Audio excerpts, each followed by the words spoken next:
As housing prices continue to climb ever higher, we realize that owning a home in this lifetime may become nothing but a beautiful illusion. Watching rents rise year after year, we fear we might be forced to leave this city next year. Housing prices have become a mountain we can no longer climb, yet this peak continues to grow. Let's talk about the housing crisis. Last summer, for the first time in 15 years, New Yorkers were allowed to apply for a lottery to get help paying their rent. It was open for 1 week only. More than 630,000 people applied. The big prize? Getting on a wait list with 200,000 other New Yorkers. This is the housing crisis in 2025. Unless you're wealthy, it's basically impossible to find or stay in a home that you can afford. It's time city government actually did something about this. I've already told you about my commitment to freeze the rent for every single rent-stabilized tenant. That covers about half of all New York City renters. But what about the other half? We need more housing, a lot more. As mayor, I'll build 200,000 new, permanently affordable, union-built, rent-stabilized homes over the next 10 years, tripling what we're currently set to build. Any 100% affordable project gets fast-tracked, no more pointless delays. We're gonna unleash the public sector, but we're still going to need more housing. That means taller buildings near subway stations, upzoning wealthy neighborhoods, and eliminating the requirement to build parking lots. New York mayoral candidate Zohran Mamdani understands the issues that matter most to New York voters. He knows that winning the election hinges on convincing voters he can change everything. Economics are both commonplace and complex, troublesome to explain and difficult to resolve. They pale in comparison to the allure of a simple political slogan. In his campaign videos, he emphasized that upon election, he would slash rents, cap rent increases in New York City, and simultaneously build a large number of affordable housing units to enable low-income New Yorkers to own their own homes. However, it's not just Mamdani, labeled a socialist by Trump, who thinks this way. Trump himself, according to U.S. Treasury Secretary Scott Bessent, revealed that President Trump may declare a national housing emergency this fall to address America's rapidly rising housing prices and tight supply. Could it be that Donald Trump is preparing to become a wise and great socialist leader? Mamdani is red. East Coast sunrise. America has brought forth a Trump. They amass fortune for the people. Hurrah! They are the people's saving star. I could almost see Alexander the Great cut through the Gordian knot. Solving economic problems through political means is so clean and decisive. I was almost ready to move from the West Coast to the East Coast after Mamdani's election victory, settling into the affordable housing he built. If we could peer through history with the perspective of the future, we would see that Mamdani, like many demagogic politicians, has only one utility: to motivate us to learn a basic understanding of economics. If resources were not scarce in this world, economic problems would simply not exist, and Mamdani wouldn't need to brandish his scimitar while blowing bubbles at voters. I dream of residing in New York's pinnacle of luxury living, Rockefeller Plaza, or relocating to the Four Seasons Private Residences, New York, downtown.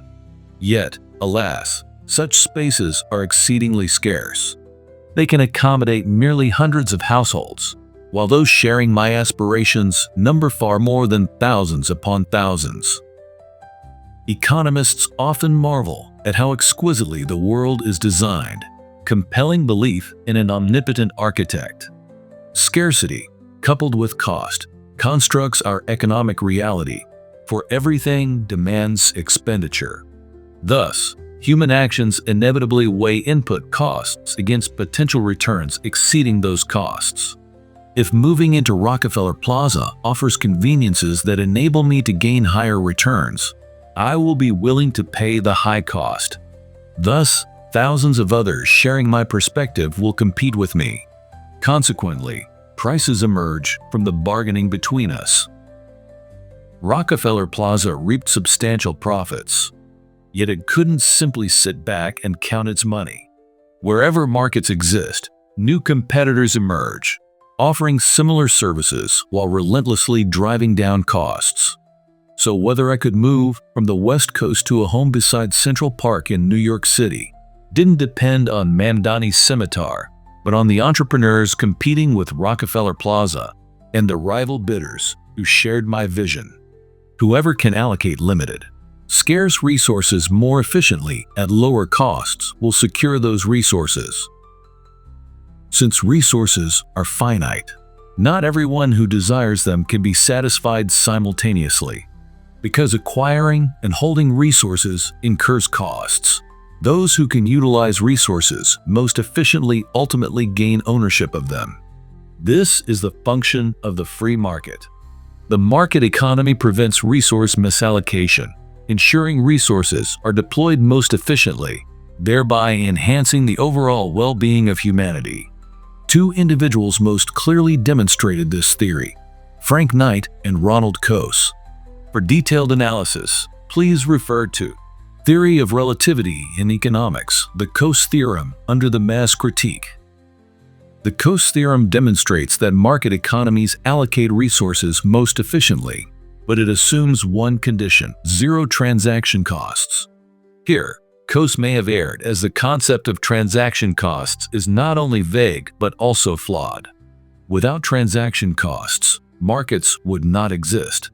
One could even boldly assert that it is precisely the existence of market economies that gives rise to transaction costs, or conversely, that transaction costs necessitate market economies. This proposition is too academic for discussion here. I will explore it in a dedicated article. Stephen N.S. Cheung suggested that Coase modify transaction costs to institutional costs, which I consider a sound idea. Moreover, it is precisely the antidote we need today to explore how to reduce housing prices. Institutional costs aren't solely created by governments. They can also stem from everyday people like you, me, and everyone else. I believe many don't share my fondness for city life. They've long grown weary of crowded neighborhoods and the relentless pace of urban existence. Instead, they yearn for the leisurely rhythm of rural living. So they move to the countryside, raising chickens in their yards and tending vegetable gardens. As you savor this slower pace, perhaps sipping coffee, reading a favorite book, or counting clouds, but looms, your doorbell rings. The community manager politely asks, "Did you obtain permission for your chickens? Did you apply for your vegetable garden? Sorry, but you must attend a hearing to determine whether you can keep chickens and how." Ezra Klein and Derek Thompson co-authored Abundance, published in March 2025. The example I cited comes from this book. The hearing described here represents the institutional costs we create ourselves. The origins of the free market economy are ancient, dating back to the advent of private property. In early market exchanges, your merchant ships or camel caravans could set sail at any time, carrying your goods to the farthest reaches you could reach. You could also bring distant goods back to your homeland. There were no visas, so labor flowed freely. There were no capital controls, so capital moved freely. There were no hearings, so you could do as you pleased on your private land. But then, capitalism emerged. Capitalism is fundamentally a state market economy. Plunder and trade backed by the government's guns. Simply put, it's collusion between governments and big corporations. Looting when possible, trading when the cost of looting becomes too high. The most classic examples were the Dutch and British East India Companies. They traded with you using their left hand to offer goods, while raising their right hand to seize your wealth with guns and cannons. So don't believe capitalism is a market economy. From the moment it was born, it has been a state-backed market predator. However, human civilization is constantly advancing. When the cost of armed robbery exceeds the cost of market transactions, people begin to establish a stable global trade system through various bilateral and multilateral agreements. Yet capitalism, centered on the state market, invariably extends its visible hand to extract benefits from the invisible hand of the market. This generates institutional costs, essentially the institutional tax of state capitalism. Apologies, but I couldn't resist mentioning state capitalism. Strictly speaking, all capitalism is state capitalism. Yet this term was coined in 1896 by German socialist Wilhelm Liebknecht, later defined by Lenin as state control over the means of production to extract surplus value through capital operations. This is clearly an ideological distortion. Capitalism is fundamentally state-led, managing markets, and guiding resource allocation through the visible hand rather than directly assigning resources via administrative orders. The essential difference between capitalism and socialism lies precisely in whether resources are guided or directly assigned. Clearly, institutional costs aren't solely those imposed by government. They also include artificially created costs within communities. In Bellevue, Washington, where I reside, residents similarly endure exorbitant housing costs. The name Bellevue originates from French, meaning beautiful view. True to its name, the city resembles a garden city. Yet soaring home prices have driven young people away from this rapidly growing area. To support youth, the Bellevue City Council proposed allowing residents to build accessory dwelling units. However, existing homeowners began worrying that an increased population would depress property values and compromise neighborhood safety. In my own community, residents organized votes and submitted protests. I am certainly in favor of the accessory dwelling unit reform and have not participated in opposition activities. My reasoning is straightforward. The essence of property rights lies in the right to dispose of one's assets. If everyone were to oppose developments on their neighbor's land simply because they might be affected, we would ultimately lose control over our own property rights. While adding accessory dwelling units presents challenges, we must weigh the costs and benefits of new issues against existing ones. When a city fails to address skyrocketing housing costs, its youth lose their future. When a city begins experiencing net population outflow, it begins its decline. I own my own home. Rising home values satisfy me. Yet I understand more deeply that when a city loses its young people, the sun no longer shines on our path forward. In fact, between 2020 and 2025, Bellevue's population declined from 151,780 to approximately 151,436, an average annual decrease of about -0.05%, totaling roughly -0.23%. Considering birth rate growth, Bellevue's net population outflow is actually greater. That is a very concerning sign. I hope this is only temporary and does not become a turning point in the development of this beautiful city. In January 2023, the Bellevue City Council initiated reforms concerning accessory dwelling units and permitted ADUs to be owned as separate properties. The latest regulatory amendments passed in June 2025 not only allow homeowners to build ADUs, but also streamline the permit approval process. This has significantly reduced the institutional costs of housing. Nations have become entities carving out their own territories and erecting walls within the free market. Human ingenuity has yet to devise an effective method for dismantling these walls. It appears we will need to live within these walls for a considerable time. Consequently, competition among nations has transformed into a contest of institutional costs. Whose institutional costs are lower, whose market economy thrives, whose resources are utilized most efficiently, that nation will win the future.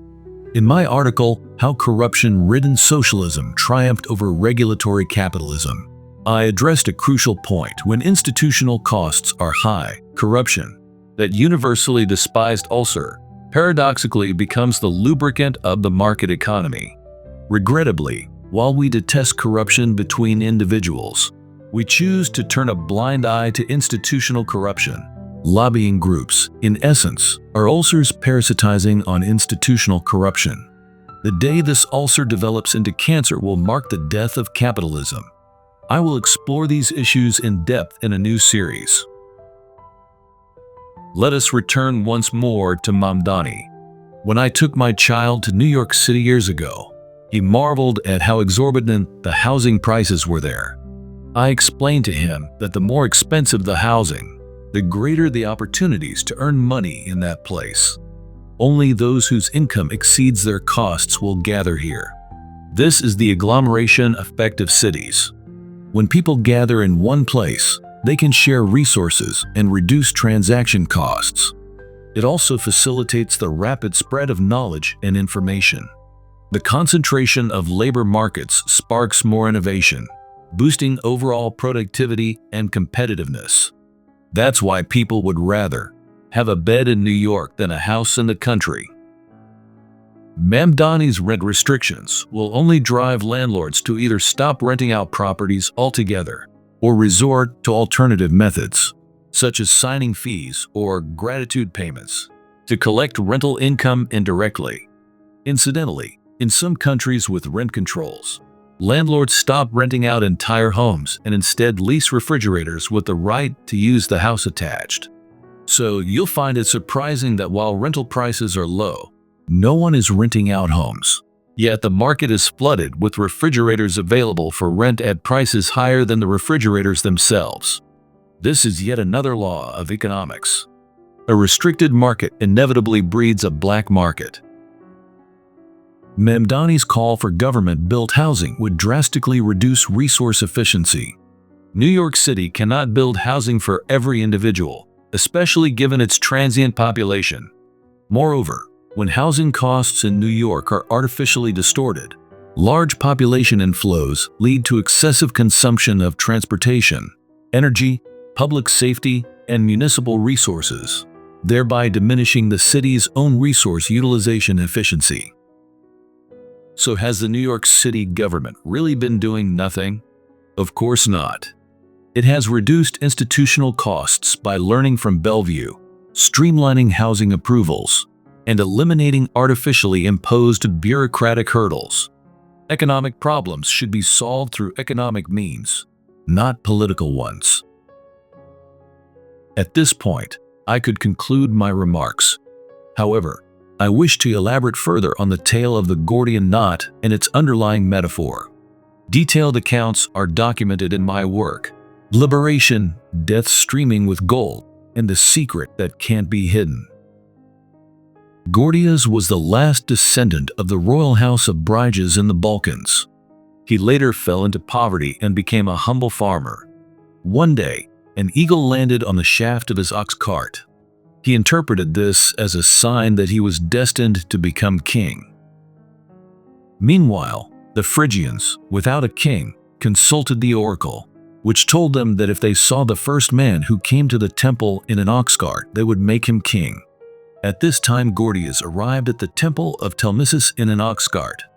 The people then made him king. Gordias founded the city of Gordian as the capital of Phrygia. When Midas, son of Gordias, succeeded to the throne, he sacrificed the ox cart to Sabazios, a god that originated in Asia Minor, and the Greeks believed him to be Zeus. The ox cart was tied to a pole with a very intricate knot of cornel bark. This knot consisted of so many knots looped together that it was impossible to see how they were fastened. It is known as the Gordian knot. When Alexander the Great conquered Phrygia in the 4th century BC, the ox cart still stood in the king's palace at Gordian. The oracle said that the man who could untie the Gordian knot would rule all of Asia.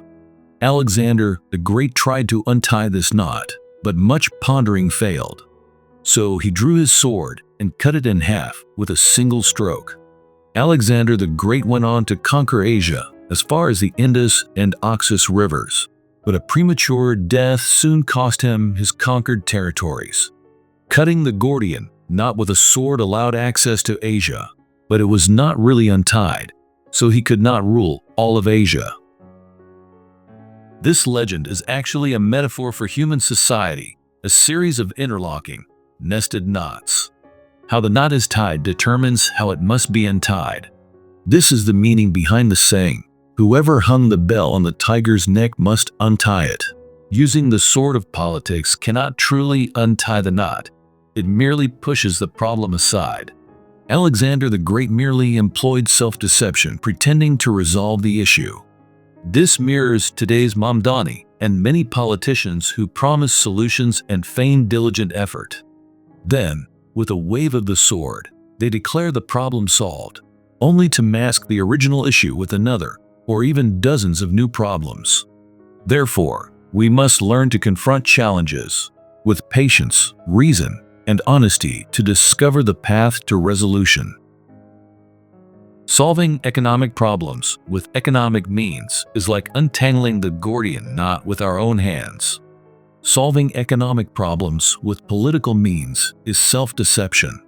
We must remember, economic means enrich us, while political means take away our wealth.